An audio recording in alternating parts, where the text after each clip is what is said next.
Okay, so right when I started talking, the song came on. I'm gonna watch Encanto, and I'll give my thoughts here and there. Oh my god, it goes. That's a commercial for the other movie that just came out, right? And they had the stupid Backstreet Boys. Anyway, the point is, I'm gonna watch it. I look pale. I don't know what's going on. Anyways, bye. It has to sing along with the movie thing, and I'm like, I can't sing along. I haven't seen it yet. Will come to you. Oh my god, that sounds beautiful. I really wish Disney hadn't become so evil, because I grew up loving Disney movies and, you know, the old cartoons and whatnot. Okay, it's starting. You get all your magic in one candle? Can you even have it lit? Want to go away? Oh, look at the little babies. So they're undocumented workers. That's what we call them now. But they're people on horses, so it looks like, is it Old West times? But in our darkest moment, we were given a miracle. A miracle candle? The candle became a magical flame that could never go out. Okay, that explains it. And it blessed us. Okay, so what's Encanto mean? I mean, yeah, okay. Context, but what does it mean? Our casita itself came alive to So coming of age is like 3 or 4? children came. Make your family proud. We went through this in the Heights, and the poor girl couldn't deal with her situation because she didn't want to let people down. Don't put pressure on these kids. Now, I had to put the volume up. If it gets ridiculously loud, that's not my fault, because it was really low. I mean, I don't know how to do it, but I feel like the sound engineering is weird, because I feel like the singer girl is being drowned out by the rest of the song. But I don't know. Bruno saw the future and he disappeared. Okay, I got a funny feeling I'm going to identify with Bruno. That's her, right? Abuela from In the Heights. I'm hearing her voice. It sounds the same. Olga is her name, right? Merediz or something like that? I forgot. Something like that. I just realized she didn't get nominated. I wanted her nominated. See, supporting actress is the heavy category this year, I guess. Okay, I didn't think that song was that great because, oh, it's not over. Because, her voice is too subdued or something. Otherwise, the song seemed kind of basic. So, yeah, so, see, I paused it. I don't like pausing. I like watching movies all the way. I don't do that now since I watch them in the house. But ideally, you would see a movie in the theater and just watch it and not be able to pause and not be able to have subtitles and stuff like that. But I do a lot of that now, which I'm not a fan of. I'd rather just watch the movie pure, you know. And okay, so I do these reviews. These are my reviews. I do them in the way that I do them because I am an honest person, whether people like me or not. And I know it doesn't do me any favors in this world. I know when people do reactions, they get a lot of likes and they get a lot of followers and they get a lot of subscribers because they're like, oh my god, this is awesome. Oh my god, that is awesome. And they have the reactions they're supposed to have, the reactions that everybody else have. And when I make my comments about a movie, I'm not trying to be mean or rotten. I'm just telling the truth about how I see it as I see it, as somebody who was a film buff at a point in time years ago where discussing films and disagreeing and not liking everything was something to do, and it wasn't being negative or being mean or anything like that. So if I say things and I'm reacting to the movie and I'm having my honest reaction, it's an honest reaction. I'm not trying to pick on anybody or anything like that. You know what I mean? I'm just saying what I think of it. And if I like it, if I don't like it, if I want to see more movies like that, if I like this actress, that actress, you know, if I feel like it stole from something else, whatever. I'm going to say what is in my head. What's in my head comes out. That's the person I am and always have been. Doesn't get me anywhere. But if that upsets anybody, you know, because I'm sure a lot of people are going to love this movie. Loved this movie. I'm way behind. It's almost Oscar time. It's St. Patrick's Day today. 2022. So, Erin Go Bragg. Anyways, yeah. Let me get back to what I'm doing. So she has no gift. And I'm realizing what I've been trying to explain all this time, which is very sad that I didn't know the words for it. It's old age. I don't like 3D animation. That's why I say everybody looks like, I say they look like those, the toppers you put on your pencil that look like an eraser, and everybody's too round. And I've been complaining about that. These people look like that. Moana people look like that. They all look like they're, you know, they're too round. I don't like it. So I guess that's the difference between 3D animation and 2D animation. So I guess I should have stayed back in the world of 2D animation. But I could be wrong. It may not be those exact, that may not be exactly what my problem is, but I'm always complaining about people looking like erasers. And that's what I mean. They're too roundy. And they look like I said, the little toppers you put on your pencil. So, like the little trolls. The actual trolls, not the trolls in the thing. Is that 3D? In the movies. Anyway, the little trolls used to put on your pencil. The troll dolls. Yeah, that roundness. I don't like it. I don't like the Incredibles and stuff like that either, though. So I don't know. Is that 3D? Is that 2D? I don't like. Put it this way. Once Pixar came along, the old traditional Disney movies, you know, Mulan and them, this round people stuff, I'm not a fan of. I'm gonna guess that she didn't get a gift because she's adopted. Just a guess. I'm not saying they said she's adopted. I'm guessing she's adopted. His nose went down and it stayed big. I don't know why this kid's little butt in his jammies made me laugh. Good luck, Antonio. That's his name, right? She's going to get in trouble for screwing up this kid's gift ceremony. Oh. So he's a super shy kid. That's why he was hiding under the bed. Oh. Yay, he got a gift. Woohoo! So excited. He can talk to the animals. I understand you. These people are being insensitive to their loser friend who has no gift. They're just not bragging, but you know what I'm saying. Is she going to end up being the new abuela?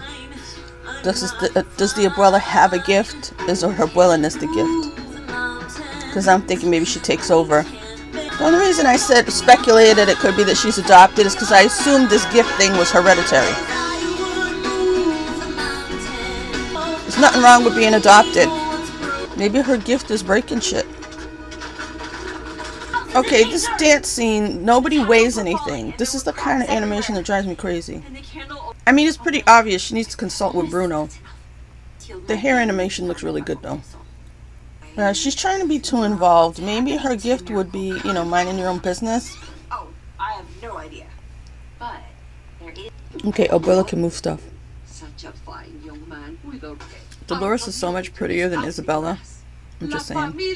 Luis's gift sucks being strong. She's got to do everything. I kind of like this song, Under the Surface. Not really sure about her voice, but I like it. Yeah, like I'm saying. See, that song was everything I was saying. She got too much to do. Told you were going to have to ask Bruno, but he's their uncle? I didn't know that. So Bruno wasn't even there? Yeah, you see, it's the pressure, like I said, of not letting people down. Okay, now that doesn't sound like that lady. It sounded like her in the beginning, but I don't know. The abuela doesn't sound like the same actress I thought it was.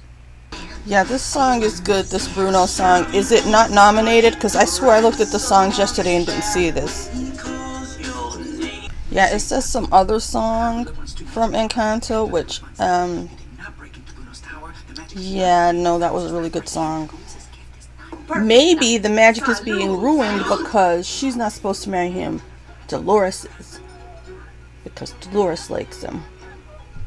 Maybe. And that's true love. But this other thing was prophesied by Bruno. Or something. Or Isabel did something. Because I don't trust her. Is this finally him? I've been waiting for Bruno the whole time. Okay, when I went to look up that lady's name, I found out who the voice actor is, and I'm kind of pissed at myself for spoiling that for me at the last second, but I suck. I like his poncho. I'm a poncho fan. I like the actual garment. Really? Do we need all those Mises? I don't like Mises. I had to put the volume way up. I don't know what's wrong with this. I just watched Dune and had to put the volume way down. So she's going to decide her own fate, right? And thereby save the family, the Encanto, whatever that means.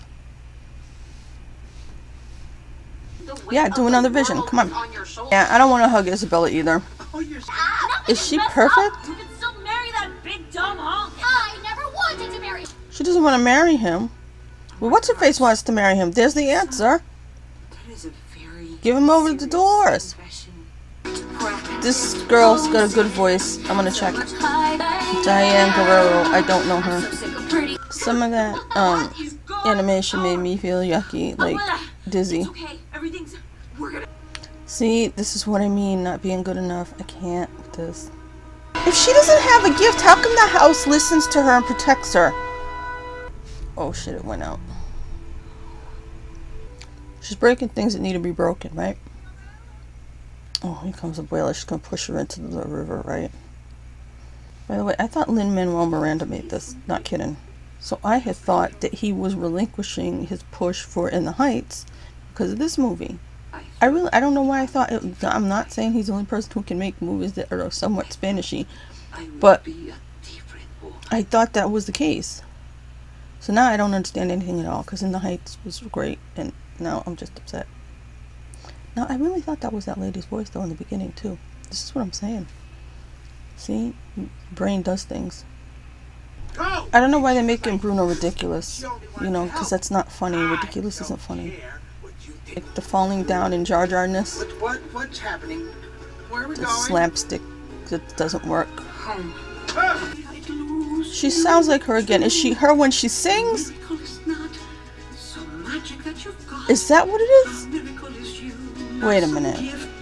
Yes, she is. She's a singing voice. Olga Merediz. I want a cookie because I thought I got it wrong, and then she started singing again, and I'm like, no, that sounds like her. I need a special reward. Okay, she got them together. Abre los Ojos is a good movie. Yeah, this one's okay.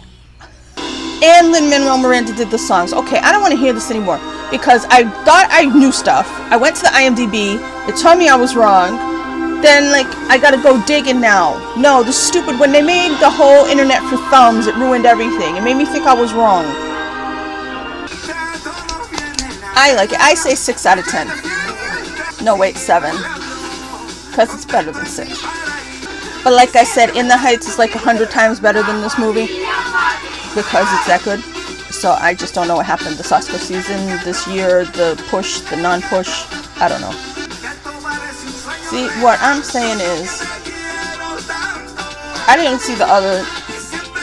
Oh, his name's on Story by 2. See that? This is a bunch of bullcrap. See, this is what I'm saying. I think it's this factory I was talking about for action movies, where they get people who know how to film action in for people who don't. Yeah, I think this is the factory that's happening now in Hollywood, where it's just like anybody who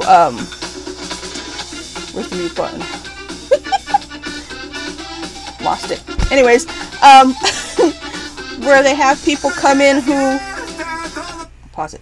Where they have people come in who know what they're doing, and then there's some other director and some other writer and some other this and some other that, but in reality, the magic special sauce, you know, the Chick-fil-A sauce, is actually somebody who has the special shine.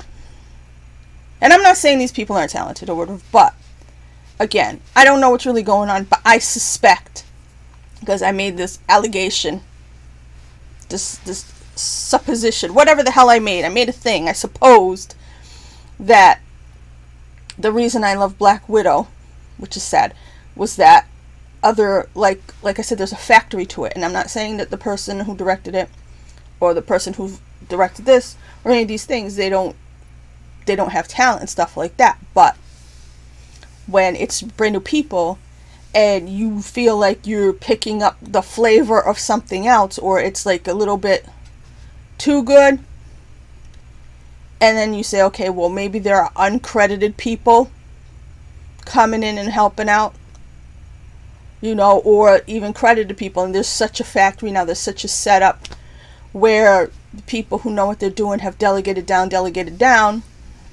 like Andy Warhol. I mean, not that he was particularly talented, but he was Andy Warhol, and he used to make his pop art, and at some point, like I said, the people at the factory, haha, that's an accident. I didn't even mean that. He would just, other people would do his paintings, you know. And I think they even did that back in old Renaissance times, you know. They would just have somebody else. The person, the artist or whatever got so much, so many commissions or whatever, they would just have somebody else do it. So I guess we're headed to that time. Like I said, that's what I was talking about in that video. That time I was talking about Francis Ford Coppola and how I understood him, and the time of the auteur may be gone, and that's what I was. That's where I was agreeing with him and people like Scorsese, who are like, ugh, but why they were just dismissing or poo-pooing the action movies and the Marvel movies and stuff like that. It's really that they're not worthless, they're not garbage. They're just not the singular vision of a single person. And maybe the time of that singular vision and truly creative individualism is gone. So, like I said, I came into this movie thinking it was Lin-Manuel Miranda, and then I was listening and I thought I heard the, you know, Olga Merediz, and then I look on the IMDb on that front page and it's telling me I'm wrong. And then I had to sit there, I listened to her again when she started singing here at the end, and I'm like, that sounds like that lady, that gotta be her.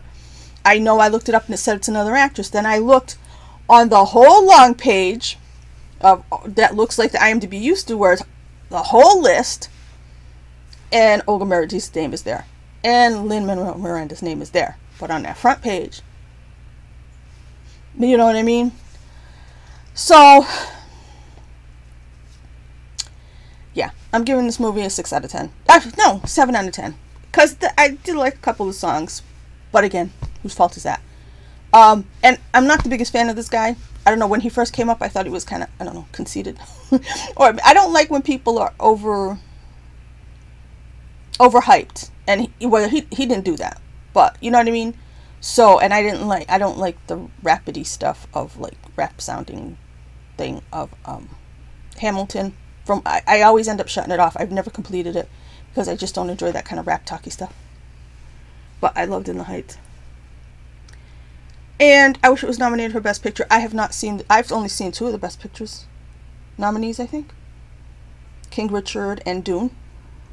And even though sci-fi and stuff is my wheelhouse and my favorite genre, sci-fi fantasy, and I love the original Dune, I thought it was meh. So In the Heights, in my opinion, is a million times better than that. King Richard's fine, but it's not spectacular. You know what I mean? So, I mean, I've seen what the other movies are about.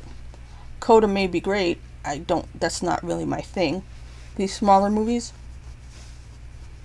you know, smaller movies really have to be something. Like, it'd have to be like Annie Hall for it to just be a camera and people without, you know, dragons and big numbers, musical numbers and cinematography and all that.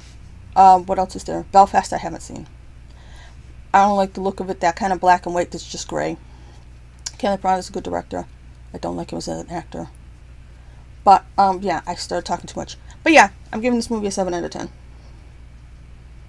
And that Bruno song is great. And I know that, I know if I look it up, there's going to be some kind of best song shenanigans they did again. Because I think maybe a year ago, 2 years ago, 1 year, I think there was a movie that had more than one song. Maybe they don't allow that anymore, or maybe I hallucinated. But almost every year they change the rules on best song, and it makes it worse and worse and worse.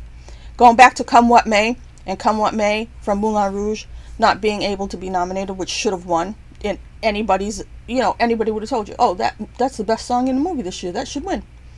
Because it had been written before Moulin Rouge, it was not eligible, which was stupid, because it wasn't used before. It wasn't, you know what I mean? It wasn't in another movie. It wasn't, you know what I mean? So since Come What May, and me knowing the rules at that point, and there are all kinds of stupid rules for best foreign film, all kinds of stupid rules that will make something not be eligible. But out of this movie, and the point of a song is that it's supposed to be kind of like the song sums up the movie. So a song like the one that Eminem won for, was it Lose Yourself? Is that the title? That's the perfect definition of what they want for an Oscar-winning best song because it's like the movie in a nutshell. You know what I mean? It doesn't just play over the credits. It's not, you know what I mean? It's not just a featured song. Like, this is probably, the Bruno song is probably, we don't talk about Bruno, that's probably just a featured song. But, yeah, so the eligibility takes out the good songs 99.9% of the time. I don't know why I was going to say 95. Maybe it's 95%. But, yeah, so that's a great song. And, yeah, 7 out of 10. Let me shut up now.